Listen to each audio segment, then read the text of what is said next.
Halo guys, balik lagi ke channelnya Mimin. Gimana kabar teman-teman semua? Semoga baik-baik aja ya. Oke, di video kali ini mari kita coba review drama yang berjudul When the Phone Rings. Nah, bagaimana reviewnya? Ini dia, by Mimin. Drama ini bercerita tentang seorang juru bicara presiden yang bernama Baek Saon, di mana dia menikah dengan perempuan yang tidak bisa berbicara yang bernama Hong Hee-ju, di mana pernikahan mereka terlihat baik-baik saja, tapi ternyata banyak rahasia di dalamnya. Baek Saon memiliki seorang penggemar yang merupakan mantan juniornya ketika mereka bekerja di tempat pertelevisian. Juniornya itu bernama Na Yuri, di mana Yuri ini memang ngefans banget dengan Baek Saon. Segala acara yang tampil Baek Saon dia selalu nonton. Kebetulan pada saat itu Baek Saon sebagai juru bicara presiden menyampaikan bahwa beberapa warga mereka itu diculik oleh orang tak dikenal dan mereka itu meminta uang tebusan yang cukup banyak. Namun berdasarkan diskusi dari pemerintahan, kata Baek Saon bahwa mereka tidak akan pernah memberikan uang tebusan itu kepada para penculik. Nah, namun mereka berjanji, pemerintah berjanji bakal segera membebaskan warga-warga yang sudah diculik. Baek Saon juga meminta kepada media untuk jangan dulu menulis berita-berita yang dapat menyebabkan kericuhan publik. Sementara itu istri Baek Saon, Hong Hee-ju, bertemu sama mertuanya dan dia diminta untuk berhenti bekerja karena dia nggak mau bahwa nantinya Hee-ju mengganggu pemilihan presiden. Karena kebetulan ayah Saon adalah salah satu kandidat terkuat untuk pemilihan presiden selanjutnya. Bahkan dia juga menyuruh Hee-ju untuk jangan bisa berbicara, bahkan udah bisu aja. Bahkan ibunya Hee-ju sendiri itu mendukung pendapat dari mertuanya Hee-ju. Setelah selesai dari sana, Hee-ju memutuskan mau pulang ke rumahnya dengan perasaan yang cukup sedih mendengar pendapat dari mertuanya bahkan ibu kandungnya sendiri. Nah, namun dalam perjalanan, tiba-tiba saja mobilnya Hee-ju tidak bisa dikendalikan seperti disadap oleh seseorang. Namun ketika mobilnya berhasil berhenti, dia tidak bisa keluar dari sana. Dan tiba-tiba aja dari arah yang berlawanan ada truk yang menuju ke mobilnya Hee-ju. Dia takut banget bahwa dia bakal ketabrak. Tapi untung aja truk tersebut berhasil menghindar. Tapi setelah itu ketika Hee-ju melihat ke depan, dia melihat seseorang yang tak dikenal menggunakan masker pakaian serba hitam. Gak lama setelah itu, tiba-tiba aja ada orang yang tak dikenal nelpon ke nomornya Baek Saon. Ternyata yang nelpon tersebut adalah orang yang datang menemui Hee-ju yang ada di depan Hee-ju tadi. Orang yang bermasker hitam, berpakaian serba hitam. Dia itu mengancam Baek Saon untuk memberikan dia uang, kalau enggak nanti dia bakal ngekill Hong Hee-ju. Baek Saon itu takut penipuan, lalu dia pastikan ke ibunya dan juga ibu mertuanya. Dan mereka mengatakan bahwa memang Hong Hee-ju sempat makan bersama mereka dan sedang dalam perjalanan pulang. Lalu Baek Saon menerima telepon dari si penculik lagi dan dia mengatakan bahwa dia nggak percaya bahwa si penculik sedang bersama istrinya karena tidak ada harusnya orang yang tahu tentang identitas istrinya. Nah, dia juga bilang untuk jangan menelponnya lagi dan jangan meminta uang tebusan sama dia. Lalu si penculik malah berbuat ini sama Hee-ju, dia cekek Hee-ju sampai-sampai Hee-ju hampir kehilangan nafasnya. Si penculik juga bilang sama Hee-ju bahwa dia sengaja menyadap mobil tersebut dan juga HP yang dia gunakan hanya bisa nelpon Baek Saon doang. Dan itu pun berlangsung maksimal 10 menit aja. Kalau lewat dari sana, maka lokasi penelpon bakal diketahuin ketika dilakukan pelacakan. Namun ketika Baek Saon ditelepon lagi, jawabannya membuat Hong Hee-ju sedih banget karena Baek Saon bilang bahwa ya udah hubungin dia lagi ketika mayatnya Hee-ju muncul. Jawaban Baek Saon buat Hee-ju sangat-sangat sakit hati sehingga dia langsung melajukan mobilnya dengan kecepatan yang sangat-sangat kencang, bahkan membuat si penculik takut.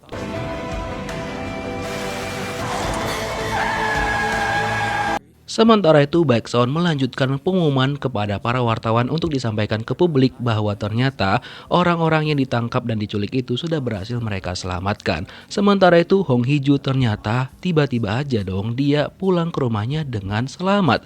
Namun dia harus mendapatkan beberapa luka di keningnya dan juga lehernya. Hong Hee-ju rencananya bakal melanjutkan makan malam dan gak lama setelah itu pulanglah suaminya Baek Saon. Di sini terlihat Baek Saon itu khawatir banget sebenarnya sama istrinya. Cuma karena gengsinya tinggi, jadinya dia bersikap so cool. Namun Hee-ju masih mengingat jawaban dari Saon yang masih membuat dia sakit hati. Namun diam-diam Saon itu meminta bantuan kepada anggotanya Park Do-jae untuk menyelidiki nomor tersebut. Kata Park Do-jae, nomor itu nggak bisa dilacak karena teleponnya di bawah 10 menit. Kalau misalkan teleponnya di atas 10 menit, maka dia bisa melacak di mana telepon itu berada. Maksudnya si penelpon. Setelah itu Saon balik lagi melihat keadaan istrinya yang masih bete banget. Lalu dia mengatakan sama Hee-ju bahwa besok dia pengen datang sama Hee-ju ke acara ulang tahun kedutaan Inggris. Lalu Hee-ju flashback lagi di hari pernikahan dia bersama dengan Baek Saon yang ternyata itu nggak ada romantis-romantisnya. Jadi ternyata Hee-ju itu adalah orang yang menggantikan pengantin yang sebenarnya. Jadi mereka itu di sini pernikahannya kontrak dan Saon juga memiliki beberapa perjanjian pernikahan mereka. Termasuk salah satunya Hee-ju nggak boleh menceraikan dia. Kalau Hee-ju melanggar salah satu aja, maka dia harus denda sebesar 2 miliar won. Namun karena terpaksa melakukan itu, akhirnya Hee-ju oke-oke aja tanda tangan dan dia juga menerima pemberian cincin dari Baek Saon. Lalu ketika dia cek juga di internet bahwa dia selama ini tuh benar-benar nggak ada yang diketahuin sama orang siapakah dan bagaimana wajah dari istri Baek Saon. Keesokan harinya, Saon dan juga Hee-ju akhirnya berangkat ke tempat kedutaan Inggris walaupun mereka itu berangkat dengan keadaan terpisah karena kan mereka harus sangat-sangat private banget. Lalu ketika Saon sudah masuk, Hee-ju sudah masuk, orang-orang mengira bahwa mereka itu memang pasangan suami istri sungguhan karena terlihat sangat-sangat serasi. Namun Saon memperingatkan Hee-ju untuk jangan nge-publish tentang hubungan mereka, khususnya pada malam ini juga. Jadi ketika mereka bertemu dengan si kedutaan Inggris, dia memperkenalkan istrinya yang bernama Rachel kepada Saon dan juga Hee-ju. Yang kebetulan istrinya kan juga tidak bisa berbicara, makanya dia mengundang Hee-ju sekalian agar bisa berkomunikasi dengan lebih lancar. Nah awalnya mereka kira Hee-ju sama Saon adalah suami istri, tapi ternyata Hee-ju bilang bahwa mereka itu nggak ada hubungan spesial apa-apa, mereka hanya hubungan kerja aja. Mendengar jawaban Hee-ju seperti itu membuat Saon sakit hati. Jadi dia bilang istrinya juga mengalami disabilitas, tidak bisa berbicara, namun dia juga tidak bisa membawanya ke publik karena takut kalau misalkan istrinya nanti tidak nyaman dengan posisinya sekarang.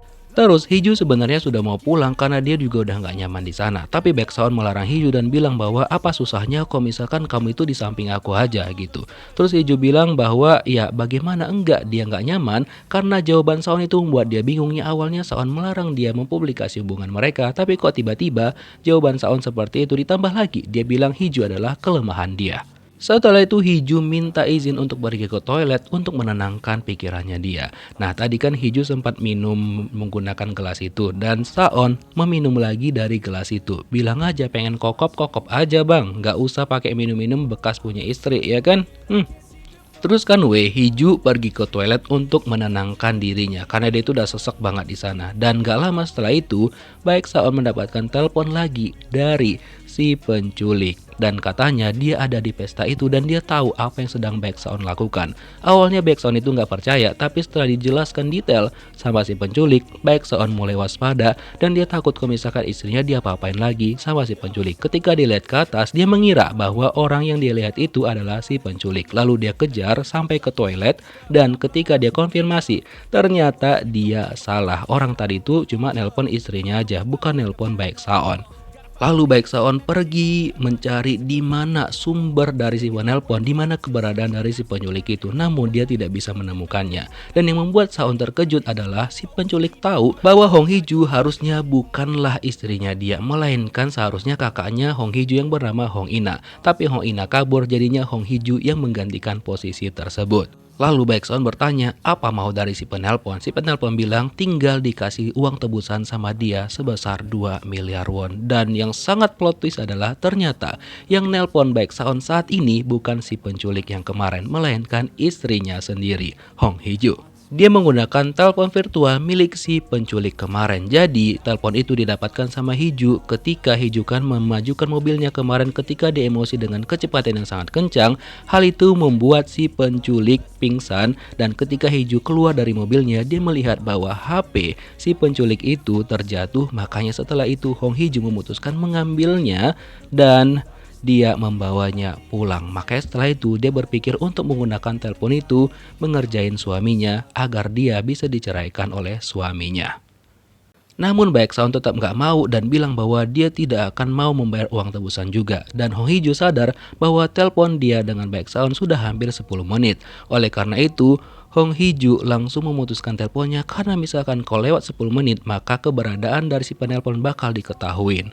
Setelah teleponnya dan juga Baeksaon berakhir, Hong Hee-ju takut banget kalau misalkan dia ketahuan dan apakah dia berhasil menipu suaminya ataupun tidak. Karena dia benar-benar berharap bahwa rencananya berhasil. Selesai menelpon, Hee-ju buru-buru keluar dari kamar mandi dan dia melihat bahwa di sana ternyata ada Baeksaon. Lalu ketika dia mencoba untuk kabur, dia malah keciduk sama Baeksaon. Kemudian Saon membawa Hee-ju ke ruangan lain dan dia bertanya sama Hee-ju apakah betul kemarin itu Hee-ju diculik dan juga pengen di-kill oleh si penelpon misterius. Hee-ju bilang, iya itu benar adanya. Namun dia itu nggak bisa tahu bagaimana wajah dari si penculik itu karena dia memakai masker dan juga pakaian serba hitam. Saon semakin khawatir karena melihat wajah Hee-ju dari keningnya hingga lehernya ada bekas luka yang disebabkan oleh si penculik. Saking khawatirnya, Saon bilang sama Hee-ju kenapa nggak bilang sama dia ketika Hee-ju sedang kesulitan seperti kemarin. Lalu Hee-ju mengingat kembali kata-kata Saon yang membuat sakit hati ketika Saon bilang ke si penculik, kasih tahu dia kalau misalkan mayat Hee-ju sudah ada. Lalu Saon juga menelpon pengawal untuk mengantarkan Hee-ju pulang dengan selamat saking khawatirnya dia. Sesampainya Hee-ju di rumah, dia mendengarkan kembali rekaman percakapan dia bersama dengan Baeksaon. Jadi dia pikir bahwa dia sudah berhasil ngerjain Baeksaon. Gak lama setelah itu Saon pulang, membuat Hee-ju jadi khawatir kalau misalkan Saon tahu dia mempunyai HP virtual itu.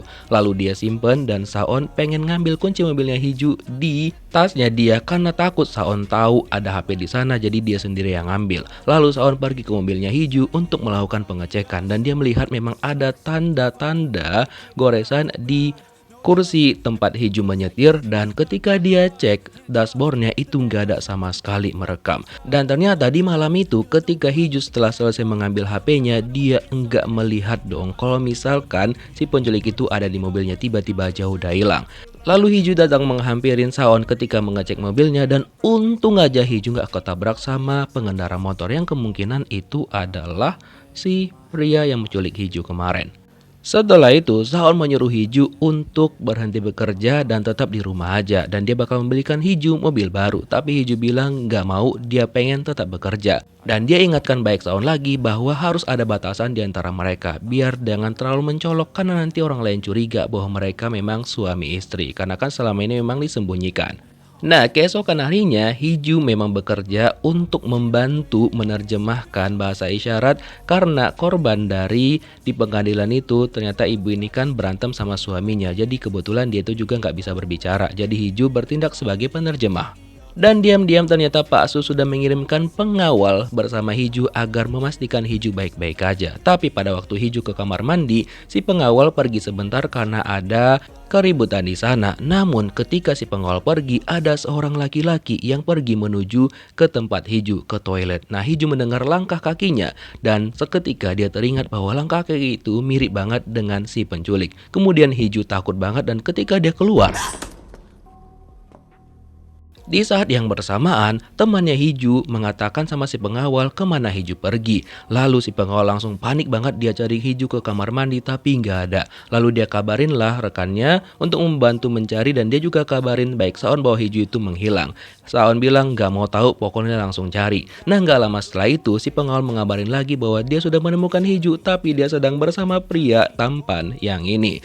Baeksaon langsung cemburu dan dia meminta sama pengawal untuk mengirimkan foto Hee-ju bersama dengan pria yang sedang diajak ngobrol. Lalu ketika dilihat sama Saon, semakin membaralah rasa cemburu di dalam dirinya Saon. Nah, ternyata pria ini adalah seniornya Hee-ju di universitas dan dia ternyata bisa berbahasa isyarat. Alasannya karena agar dia bisa berbicara dan juga berbincang-bincang dengan Hee-ju. Dan tujuan dia datang ke sana adalah untuk menyelesaikan kasus yang tidak terpecahkan ataupun belum terpecahkan sebelumnya yang berhubungan dengan dirinya sendiri. Dia juga meminta kontaknya Hiju karena nantinya dia bakal menghubungin Hiju lebih lanjut lagi biar bisa ngobrol-ngobrol juga. Setelah itu Saon dikabarin sama pengawal bahwa Hiju itu sudah pulang dengan selamat. Dia sudah agak tenang lah. Terus dia mengusulkan sama rekan-rekannya yang kebetulan kan mereka itu meeting. Gimana kalau misalkan posisi juru bahasa isyarat di kantor kepresidenan kira-kira kan dibuka. Kira-kira apa saja syaratnya? Karena dia pengen kasih itu lamaran sama Hiju biar Hiju bisa kerja sama dia. Bucin banget ya. 한 번에 시키는 대로 하는 법이 없니? 어? Sesampainya Hiju di rumah, tiba-tiba ibunya juga datang. Nah, di sini ibu Hiju memberikan dia baju dinas malam yang disuruh dipakai untuk malam itu karena kan setelah 3 tahun Hiju nikah sama Saon, mereka itu belum mempunyai anak. Jadi, kalau Hiju menolak, maka ayah Hiju, ayah kandungnya, bakal dipindahkan sama emaknya dari panti jompo yang sekarang. Setelah Hiju berpikir, akhirnya dia menyetujui permintaan ibunya. Nah, langsunglah dia pakai baju dinas malam tersebut. Dan tepat jam 10 akhirnya Hiju menggunakan telepon virtual itu lagi untuk menelpon Baek Saon. Nah, kali ini Hiju mendesak Baek Saon untuk segera memberikan dia uang tebusan agar dia tidak mengganggu Hiju. Tapi tetap aja Baek Saon bilang bahwa tidak ada kompromi dan dia nggak akan mau memberikan uang itu kepada si penelpon. Dan dia juga curiga bahwa orang yang si penelpon ini adalah orang yang cukup dekat dengan dia karena dia cukup tahu tentang Hiju, bahkan tentang dirinya sendiri. 허벅지잖아. Lalu tiba-tiba Hiju memiliki ide dengan mengatakan sama Saon bahwa dia memiliki foto pahanya Hiju yang katanya nih memiliki tahi lalat di pahanya. Lalu si penelpon bertanya sama Saon apakah Saon tahu akan hal itu. Lalu ketika dicek sama Saon, dia benar-benar marah banget dan mengatakan bahwa si penelpon itu sudah mengirimkan foto palsu. Nah, si penelpon bilang kalau misalkan nggak percaya, ya udah cek aja sendiri. Namun Hiju setelah dia nutup telepon itu, dia benar-benar nyesel banget karena dia takut kalau misalkan Saon benar-benar ngecek. Dan bener aja dong, selama setelah itu Saon pulang ke rumahnya karena dia pengen membuktikan apakah si penelpon itu benar ataupun tidak. Dan dia pengen tahu apakah Hiju pakai baju itu ataupun tidak. Sampailah dia di kamarnya Hiju, lalu dia singkapkan selimutnya dan Hiju ternyata sudah mengganti bajunya. Tidak lagi pakai baju dinas itu. Dikirain sama Hiju dia bakal diapa-apain, tapi ternyata tidak. Dan juga Saon belum ada niatan untuk melihat tanda tai lalat tersebut. Dia cuma bilang sama Hiju bahwa bakal sebentar lagi dibuka rekrut untuk juru bahasa isyarat di kantor kepresidenan dan dia menyarankan Hiju untuk ikut. Setelah itu dia keluar dari kamar Hiju dan seketika dia teringat di hari-hari pertama dia menikah sama Hiju sekitar 3 tahun yang lalu. Nah, itu pada malam itu kan Hiju menunggu dia pulang kerja dan sebenarnya dia senyum-senyum cuma karena gengsinya tinggi jadinya dia bersikap sok cool sama Hiju dan malah membuat kalimat yang sebenarnya membuat Hiju dari sinilah dia sakit hati sama Baek Saon. Karena Saon bilang sama Hiju untuk jangan mencintainya dan juga Hiju bukan bagian dari rencananya dan Hiju itu dianggap sebagai boneka aja. Nah, makanya dari sana Hiju itu mulai emosi dengan kelakuannya Saon sama dia dan menganggap bahwa Saon itu gak pernah mencintai dia. Keesokan paginya ketika Hiju bangun dia kaget banget karena itu udah jam 9 cuma kok suaminya masih ada di rumah. Nah, terus dia kira Saon itu meminta dia untuk membuatkan sarapan, tapi ternyata Saon sudah sarapan dan dia membuatkan Hiju sarapan. Hal itu dia lakukan karena dia khawatir sama Hiju dan juga rasa bersalahnya ketika dia mengingat kejadian di hari-hari pertama mereka menikah kemarin. Dan Hiju ternyata kan ada agak skeptis dengan kuning telur, makanya dia memasak makanan seperti itu sama Hiju. Wah, bener-bener detail banget dia ya. Saon juga sekalian nanya sama Hiju tentang Ji Sang-woo. Lalu Hiju bilang bahwa itu seniornya dia dan menurut dia Ji Sang-woo adalah orang yang baik dan juga bisa dipercaya. Nah, karena jawaban Hiju seperti itu membuat Saon cemburu dan langsung cemberut lagi. Terus dia bilang sama Hiju, "Ya udah, habisin aja nih makanan." Dan dia langsung pergi dari sana. Ada yang cemburu nih. Terus kan ketika Nayuri sudah selesai siaran, niatnya kan dia mau pergi tuh pulang. Tapi ternyata di sana nggak sengaja dia hampir jatuh karena ada beberapa orang yang mau jumpa fans dan untung dia ditangkap sama Ji Sang-woo. Dan ternyata mereka berdua bakal bekerja di stasiun TV yang sama, tapi departemennya berbeda. Dan karena tangan Ji Sang-woo sempat terkena kopinya Yuri, jadi Yuri bilang dia memberikan kartu namanya kalau misalkan nanti Sang-woo itu membutuhkan bantuan ke rumah sakit bisa hubungin Yuri. Singkat cerita, Baek Saon masih mengecek nih tentang sumber suara dari si penelpon, tapi ternyata mereka tidak bisa melakukan suli suara dengan baik karena belum bisa didetek. Dan menurut Duje itu membutuhkan teknologi yang lebih bagus lagi, tapi dia bakal berusaha untuk segera memberitahukan Saon siapakah dan apa jenis kelamin dari si penelpon, apakah cowok ataupun cewek. Selain itu, Park Doo-jae juga menemukan sesuatu hal yang aneh dari rekaman yang dia dapatkan dari mobilnya Hiju di malam itu. Jadi, mobilnya Hiju itu kan terlihat seperti bisa dikendalikan karena si penculik itu kayak masuk keluar mobilnya Hiju sesuka hatinya dia, seakan-akan kayak diizinkan gitu loh. Keesokan harinya, Hiju mendatangin ayahnya di panti jompo. Nah, sebenarnya ayah Hiju ini memang udah rada-rada sengklek ya, maksudnya sudah sulit diajak berkomunikasi karena udah ada kurang-kurangnya. Dan alasan ayah Hiju meninggalkan dia bersama ibunya, maksudnya tidak membawa dia pergi, itu karena dia nggak mau Hiju itu berakhir seperti dia. Dia pengen Hiju meraih cita-citanya untuk menjadi penyiar berita. Namun Hiju bilang bahwa dia itu udah nggak sanggup banget hidup seperti ini dan dia pengen tetap bersama ayahnya. Tapi apalah daya, kondisi ayahnya sudah seperti ini. Dan malam harinya, tepat jam 10, seperti biasa Hiju menelpon Baek Saon. Namun kali ini Baek Saon menutup teleponnya, namun Hiju tetap berusaha nelpon. Dan setelah itu Baek Saon bilang bahwa dia lagi sibuk dan telepon dia lagi setelah 15 menit kemudian.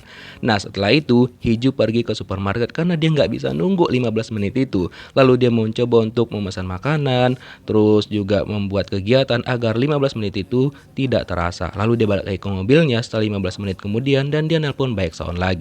Sempat diangkat sama Baek Saon, tapi Hiju tiba-tiba aja ketakutan karena teringat si penculik. Dan setelah itu dia coba telepon Baek Saon lagi, tapi udah nggak aktif. Dia khawatir banget dan dia balik ke rumah ngecek ke kamarnya Baek Saon juga, tapi ternyata Baek Saon nggak ada.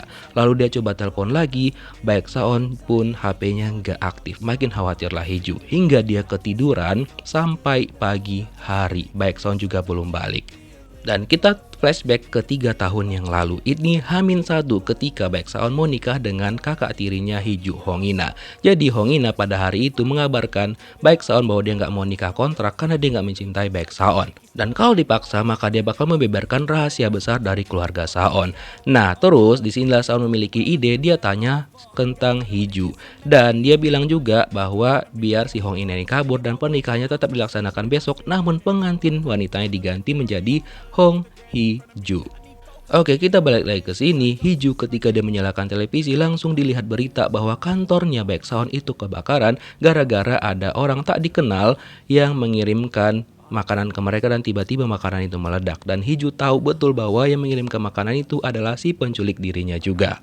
Tanpa sadar dia memecahkan gelas yang dia pegang. Dan gak lama setelah itu pulalah Baek Saon. Tangan keadaan yang seperti ini dan juga beberapa tubuhnya luka-luka. Lalu dia mendekati Hiju dan dia langsung pengen memastikan apakah omongan dari si penelpon itu benar tentang tai lalat yang ada di pahanya Hiju. Karena untuk saat ini Hijulah satu-satunya petunjuknya dia. Apakah Hiju nantinya bakal bersedia untuk dilihat tai lalatnya di pahanya oleh Saon? Penyebab Baek Saon tidak pulang ke rumahnya karena ada orang yang mengantar makanan ke kantornya dia ketika mereka lagi lembur. Itu tepat di saat Hiju menelpon Saon pada malam itu. Dan ternyata makanan itu memiliki bom sehingga kantornya Baek Saon itu mengalami ledakan. Dan juga akhirnya Saon beserta rekan-rekannya dilarikan ke rumah sakit. Dan untung aja Saon itu baik-baik saja walaupun dia mengalami beberapa luka di tubuhnya dia. Lalu disampaikan juga sama Park Doo-jae bahwa terekam dari CCTV orang yang membawa makanan itu, tapi dia memakai masker sehingga mereka tidak bisa melihat wajah asli dari orang tersebut. Dan bukan mengkhawatirkan dirinya sendiri, Baek Saon langsung ngecek keadaan istrinya dan untung aja dikabarin bahwa Hiju itu sudah pulang dengan selamat ke rumahnya. Setelah itulah Saon mulai lega dan dia langsung pulang ke rumahnya untuk ngecek keadaan istrinya. Sesampai di rumah buru-buru Saon ngecek apakah betul di pahanya Hiju ada tai lalat ataupun tidak. Hiju yang terkejut banget langsung bertanya sama Saon apakah dia terluka ataupun tidak dan apakah itu betul ulah dari si penculik.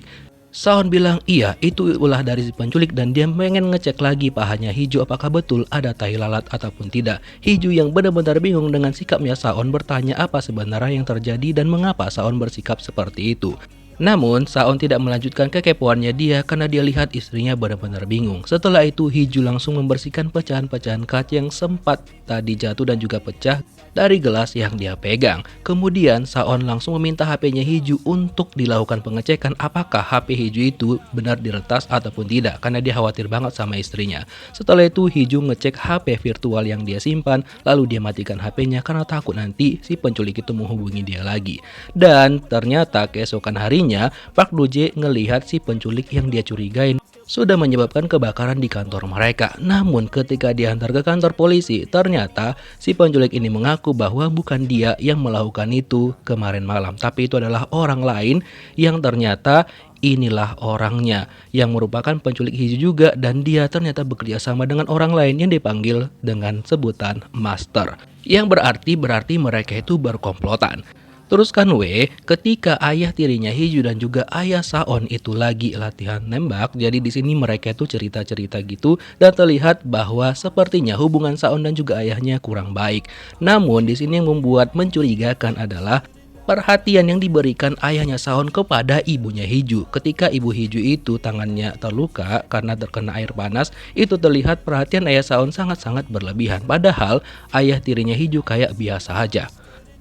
Singkat cerita, ketika Saon ngecek HP-nya Hiju, ada pesan dari Ji Sang-woo yang ngajak Hiju untuk pergi makan bersama. Dan ketika dia buka pesannya, terlihatlah foto Hiju bersama dengan Ji Sang-woo di sebuah tempat. Dan ketika dicari tahu sama Saon, ternyata tempat itu bernama Pusat Impian Nuri yang merupakan panti asuhan. Yang ternyata memang kata Sang-woo kepada Yuri bahwa itu adalah tempat dia dibesarkan. Dan dulu dia sempat bertemu dan juga akrab dengan seseorang yang dia panggil sebagai Tuan Muda. Namun suatu ketika si Tuan Muda ini yang memakai topeng, dia itu mengalami sebuah insiden, dan itulah insiden yang bakal dipecahkan sama Ji Sang-woo. Makanya dia datang lagi ke kota itu untuk memecahkan kasus tersebut. Nah, karena Ji Sang-woo ngajak Hong Hiju untuk pergi makan bersama, akhirnya Saon memiliki ide dengan mengajak Nayuri juga untuk pergi makan bersama. Sesampai Nayuri di tempat itu, dia kaget ketika melihat Sang-woo dan Hiju ada di sana. Dan dia bilang dia juga memiliki tamu, cuma dia berpesan untuk jangan terlalu menatap tamunya terang-terangan karena tamunya itu kayak agak tertutup. Dan setelah itu datanglah tamu Yuri yang ternyata itu adalah Baek Saon dan terciduklah Hiju. Akhirnya mereka memutuskan makan dalam meja yang sama, dan ketika itu Sang-woo memberikan perhatian dengan memotong-motong makanan yang mau dimakan sama Hiju, dan itu membuat Saon langsung emosi dan juga cemburu buta. Lalu dia tanya-tanyalah tentang Ji Sang-woo apa profesinya, udah nikah atau belum, karena dia pengen tahu apakah betul Sang-woo ini baik ataupun tidak. Karena nggak nyaman dengan hal itu, Hiju memberikan isyarat kepada Saon untuk berbicara berdua dulu. Lalu Hiju nanya sama Saon kenapa dia berada di sana dan kenapa dia bertanya hal seperti itu kepada Ji Sang-woo. Lalu Saon bilang bahwa Sang-woo itu kan Hiju bilang orang yang baik, jadi dia hanya pengen memastikan saja. Dan dia juga kurang suka kalau misalkan Hiju itu lebih tahu tentang Ji Sang-woo dibandingkan dengan dirinya. Setelah itu, Saon memutuskan untuk pergi dari sana dan Ji Sang-woo memberikan kartu namanya kepada Saon. Dan gak lama setelah itu datanglah Hiju, dia juga permisi karena katanya dia memiliki urusan di panti asuhan tempat dia bekerja. Setelah itu Saon meminta bantuan kepada Park Do-jae untuk menyelidikin tentang Ji Sang-woo. Yang ternyata Ji Sang-woo ini kan cukup terkenal di media sosial dan dia sering membuat video-video tentang masalah kesehatan dan juga kedokteran di YouTube, dan banyak banget disukain wanita karena tubuhnya itu yang bagus banget dan juga berotot. Nah, Saon langsung takut dong kalau misalkan istrinya nanti kepincut gara-gara itu, dan dia meminta Do-jae untuk mencari informasi lebih lanjut tentang Ji Sang-woo. Nah, setelah itu baru dibilangkan olahragalah dia sama temennya, nggak mau kalah nih Pak suami, biar istrinya tertarik sama dia gitu kan. Sementara itu, Hiju akhirnya mengambil mobilnya, mobil baru yang diberikan sama Pak suami. Namun ketika Hiju baru mencoba mobil tersebut, tiba-tiba aja radio di mobil itu berbunyi seakan-akan itu mirip dengan kejadian yang dialamin ketika si penculik itu menyadap mobilnya. Hiju langsung takut banget kalau misalkan mobilnya disadap lagi. Dia khawatir banget dan hanya bisa menangis. Nah, setelah itu Hiju akhirnya berhasil pergi dari sana, dan sesampai di rumah dia langsung mengambil HP tersebut dan berusaha untuk agar si pemilik HP itu tidak menghubungi dia. Dan dia mau keluar, dia beralasan pengen beli es krim sama Saon, tapi Saon bilang biar dia yang beli es krimnya, biar Hiju di rumah aja, karena dia khawatir kalau misalkan nanti Hiju keluar sendiri, Hiju bakal kenapa-kenapa. Setelah itu Hiju menggunakan telepon virtual berusaha untuk nelpon Saon dan dia bilang bahwa untuk segera mengakhiri semua ini, intinya Saon tuh kasih dia uang tebusan biar semuanya selesai gitu. Tapi Saon gak mau, dia bilang bahwa dia masih nggak paham kenapa si penelpon itu terus-terus menyuruh dia untuk menceraikan Hong Hee-ju karena dia nggak mau melakukan itu. Lalu dia langsung menutup teleponnya. Hee-ju pun heran kenapa Saon tidak mau melakukannya. Dan sampai di rumah dia kasih es krim dan bir yang diminta sama Hee-ju dan dia tegaskan bahwa dia tidak akan pernah menceraikan Hong Hee-ju. Apapun yang terjadi, pokoknya dia tidak akan pernah menceraikan Hong Hee-ju. Dan dia juga memberikan perhatian dengan menyeka sisa minuman di bibirnya Hee-ju. Dia juga bilang sama Hee-ju untuk berusahalah agar tetap berada di sisinya dia, termasuk tetap menerima pekerjaan yang dia tawarkan untuk menjadi penerjemah di kantor kepresidenan. Walaupun Hee-ju masih bingung mengapa Saon tetap maksa dia untuk bekerja di samping dia, Saon bilang karena si penculik itu udah tahu mereka berdua jadi mereka harus tetap bersama. Setelah itu Hee-ju niatnya pengen istirahat ya kan. Nah sesampainya dia di kamarnya, dia udah melihat pak suami sudah terbaring di kasurnya dia. Dia nyuruh Saon untuk beranjak dari sana tapi Saon gak mau. Dia meminta untuk tidur bersama Hee-ju. Walaupun sebenarnya Hee-ju takut kalau misalkan dia apa-apain sama Saon. Sebenarnya itu yang diinginkan penonton sih. Akhirnya mereka berdua tidur seranjang dan dia meminta Hee-ju untuk berhadapan sama dia. Katanya kalau membelakangin itu nggak sopan. Pandai kali lah modusnya ya kan. Dan dia juga minta sama Hee-ju apapun yang terjadi anggap aja mimpi buruk dan jangan dipikirkan. Dia cuma pengen Hee-ju itu tidak memikirkan itu terlalu dalam dan mencoba untuk menjernihkan pikirannya. Dan ketika Saon sudah tertidur, Hee-ju sebenarnya memperhatikan wajahnya Saon sampai ke bibirnya dan pengen langsung hap sebenarnya. Ya udah sih sebenarnya pengen tak jorokin tuh muka mereka berdua kan biar langsung kokop-kokop. Tapi kan keesokan harinya di tempat panti jompo ayahnya Hee-ju, tiba-tiba aja si penculik itu mendatangin ayah Hee-ju dan dia langsung menelpon Hee-ju. Dan di sini by the way itu diperlihatkan wajah asli dari si penculik. Nah dia langsung telepon Hee-ju menggunakan HP ayahnya. Hee-ju khawatir banget dan dia hafal betul suara dari si penculik itu. Dia takut bahwa ayahnya nanti bakal diapa-apain sama si penculik. Si penculik bilang kalau misalkan Hee-ju nggak mau HP itu diambil lagi sama dia, turuti permintaannya dengan terus-terusan menelpon baik Saon dan juga mengancam dia menggunakan telepon virtual tersebut. Kalau misalkan tidak, dia bakal membuat ayah Hee-ju seperti yang dia kasih sama Hee-ju, mematahkan giginya dan juga membuat ayah Hee-ju menjadi sengsara. Karena khawatir, Hee-ju langsung pergi ngecek ayahnya dan untung aja kata polisi dan juga perawat di sana ayah Hee-ju itu baik-baik aja. Dan yang ditunjukkan sama si penculik tadi adalah barang palsu. Itu hanya kayak ancaman aja bagi Hong Hee-ju. Hee-ju langsung lega dan dia pun pergi dengan Pak Pol untuk memberikan keterangan di kantor polisi. Dan di sini juga hanya diceritakan bahwa kenapa Hee-ju itu bisa menjadi bisu karena dulunya dia sempat kecelakaan bersama dengan saudara laki-lakinya, saudara tirinya, dan saudara laki-lakinya itu meninggoy dan emaknya nggak terima dan takut kalau misalkan Hee-ju ketahuan nggak kenapa-kenapa maka ayah tirinya bakal ngusir mereka. Jadi ibunya meminta Hee-ju untuk pura-pura bisu setidaknya biar dia itu dikira cacat sama ayah tirinya, jadi hidup mereka terselamatkan. Makanya sampai sekarang dia itu nggak bisa ngomong, pura-pura nggak bisa ngomong. Dan ketika di mobil polisi itu ternyata seperti disadap juga sama si penculik. Itu membuat Hee-ju langsung takut dan rasa-rasanya dia mau muntah. Lalu akhirnya polisi langsung menghentikan mobil. Lalu Hee-ju muntah dan dia nangis karena dia udah nggak sanggup lagi. Dan beberapa saat kemudian datanglah baik Saon ke sana dan dia memperkenalkan bahwa Hee-ju adalah istrinya dia. Hee-ju sempat kaget mendengar pernyataan dari suaminya yang nggak biasa-biasanya seperti ini. Tapi Saon meminta kepada polisi untuk merahasiakan itu, khususnya tentang dia dan juga Hee-ju adalah suami istri. Wah. Setelah itu baik Saon menjelaskan sama Hee-ju kenapa dia bisa tahu Hee-ju di sana karena dia dihubungin sama perawat di tempat ayah Hee-ju dirawat. Nah, jadi nomornya Saon merupakan nomor darurat ketika nomor Hee-ju itu tidak bisa dihubungin. Dan dia juga mengatakan sama Hee-ju untuk jangan memikirkan ayahnya biar dia yang urus.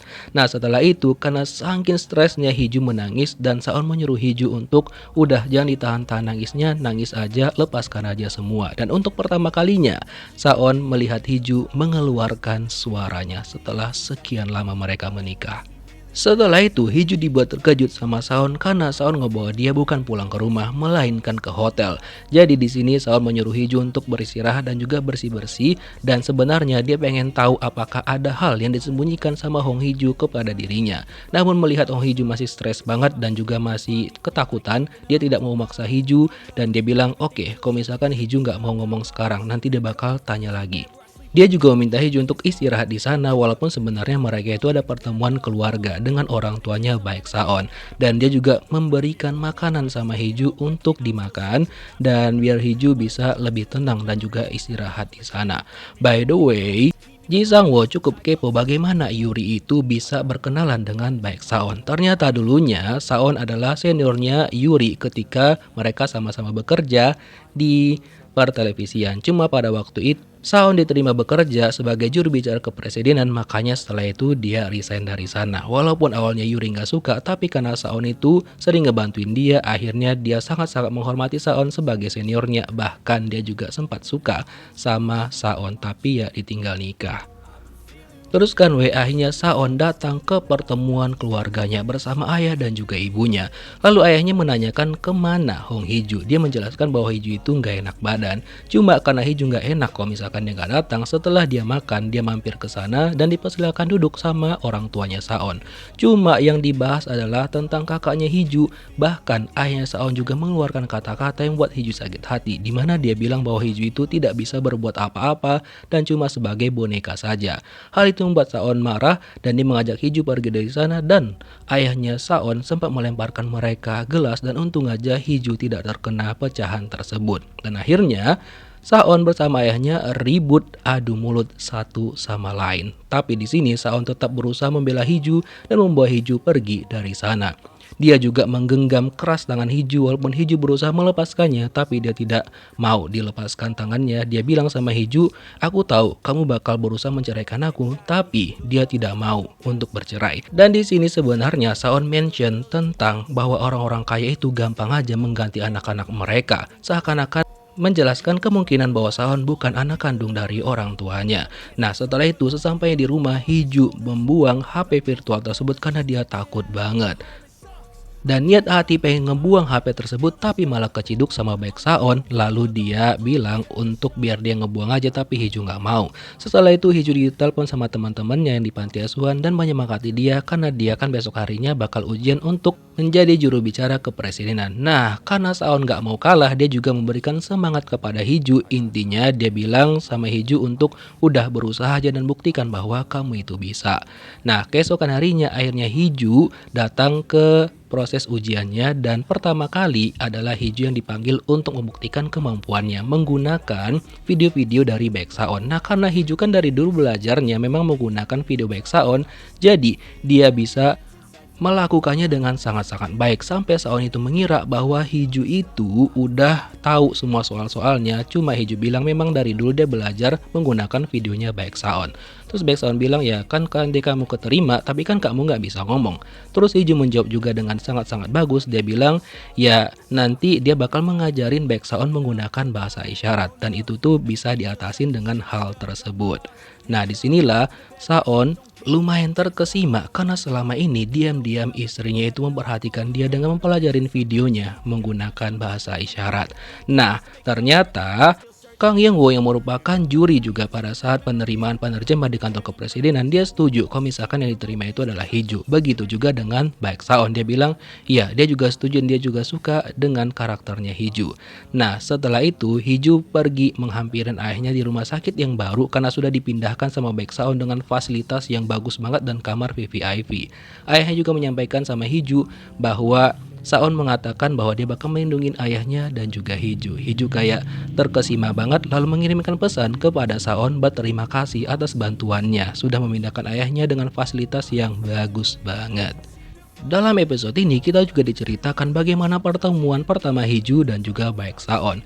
Jadi pada waktu itu kan ada acara keluarga mereka dan Saon di sini lumayan terjawab juga karena kemungkinan dia bukan anak kandung orang tuanya. Karena ketika ibunya memberikan dia sushi, dibilang sama ibunya bahwa anaknya suka makan ikan. Padahal Saon yang sekarang itu nggak suka ikan.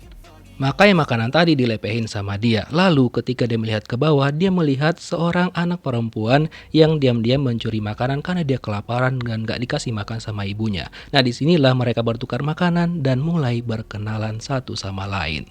Keesokan harinya, Park Do-jin memberikan informasi tentang Ji Sang-woo kepada Baek Sa-on. Dia datang ke sana karena dia pengen menyelesaikan sebuah kasus yang belum terselesaikan tentang si tuan muda. Cuma si tuan mudanya nggak tahu tuh siapa sebenarnya. Lalu Baek San juga mencari informasi tentang Sang-woo melalui Yuri, dan Yuri bilang bahwa Sang-woo itu memanglah dibesarkan di panti asuhan. Nah, disinilah Sa-on tahu dan juga ingat tentang panti asuhan yang dia lihat di HP-nya Hong Hee-ju pada waktu itu. Dan di sisi lain, Hee-ju melihat bahwa kakaknya memposting sesuatu karena ternyata Hong Ina sekarang tiba-tiba aja udah pulang ke Korea dan dia membuat postingan untuk mengatakan bahwa dirinya sudah di Korea, dan hal itu membuat Hee-ju takut banget dan dia ingat kejadian di mana dia pada waktu itu dipaksa menggantikan kakaknya, dan dia teringat juga kata-kata Sa-on ketika pemilik asli dari cincin itu datang. Hee-ju harus segera udah balik lagi ke tempatnya. Makanya setelah itu dia nelpon Sa-on tepat jam 10 menggunakan telepon virtual. Dia bahas mengenai kemungkinan besar Hong Ina bakal balik lagi ke Korea dan dia meminta untuk segera menceraikan Hee-ju. Tapi jawaban dari Baek Sa-on tetap sama, dia nggak akan menceraikan Hee-ju, dan dia juga bilang dia memiliki kesepakatan dengan Hong Ina yang memungkinkan Hong Ina tidak akan pernah menjadi istri dari seorang Baek Sa-on. Kagetlah Hee-ju. Setelah itu sesampainya di rumah, Sa-on bilang sama Hee-ju bahwa besok dia bakal menghadiri hari ulang tahun harian Chungwon, di mana itu punya perusahaan ayah tirinya Hee-ju. Nah, dan sebelumnya sebenarnya Sa-on tuh sempat mampir ke kantor polisi untuk mencari tahu apa yang terjadi sama Hee-ju pada waktu itu, dan diceritakan sama polisi bahwa Hee-ju itu sempat berteriak dan juga berbicara. Kagetlah Sa-on dan diberikanlah sama mereka rekaman dashboard dari mobil Pak Pol, dan ketika dilihat sama Sa-on dia kaget banget setelah mengetahui bahwa ternyata istrinya selama ini bisa berbicara. Hingga keesokan malamnya ketika Sa-on dan juga Hee-ju menghadirin acara ulang tahun dari perusahaan ayah tiri Hee-ju, semua orang terlihat bergembira termasuk orang tuanya Hee-ju dan juga orang tuanya Baek Sa-on. Dan ketika Hee-ju datang ke sana dan mau masuk ke sana, emaknya datang dan marah sama Hee-ju karena ayahnya tiba-tiba dipindahin tanpa sepengetahuan dia. Lalu Hee-ju menjelaskan bahwa Sa-on lah yang memindahkan ayahnya ke sana. Jadi ibunya bilang udahlah bodo amat, nggak peduli, dan dia malah marah-marah sama Hee-ju. Nah, setelah itu Hee-ju masuk ke dalam pesta, dia pengen mencari di mana Sa-on, tapi ternyata dia mendapatin Sa-on lagi ngobrol sama cewek-cewek. Dia cemburu dong dan keluar dari pesta. Nah, sampai dia di rooftop, dia menelpon Sa-on lagi tepat jam 10 menggunakan HP virtual. Jadi di sini Hee-ju itu menjelek-jelekkan dirinya sendiri. Jadi dia bilang sama Sa-on, Hee-ju tuh pokoknya nggak ada bagus-bagusnya deh gitu, hidupnya suram, nggak mau bersosialisasi dan nggak bisa apa-apa. Namun Sa-on bilang bahwa si penelpon nggak tahu apa-apa sama sekali karena selama ini Hee-ju adalah orang yang dianggap bisa membuat dia lega ketika dia setiap menatap seorang Hong Hee-ju ataupun menatap istrinya. Dan disinilah dia ternyata pergi ke atap dan melihat Hee-ju bisa ngobrol sama dia. Disinilah dia tahu bahwa Hee-ju itu ataupun istrinya bisa bersuara dan memastikannya langsung setelah dia melihat melalui dashboard mobil dari Pak Pol. Gimanakah kelanjutan kisahnya? Kita lihat next episode. Thank you for watching guys. See you next video. Bye bye. And it haunts me somewhere much deeper. Anxiety filling up every space, no privacy. And silently it could build and build until you finally see. Whoa, it's taking over. Damn, no closure, moving closer. No exposure, I just wanna be a loner. Some can't stay sober, looking over all their shoulders.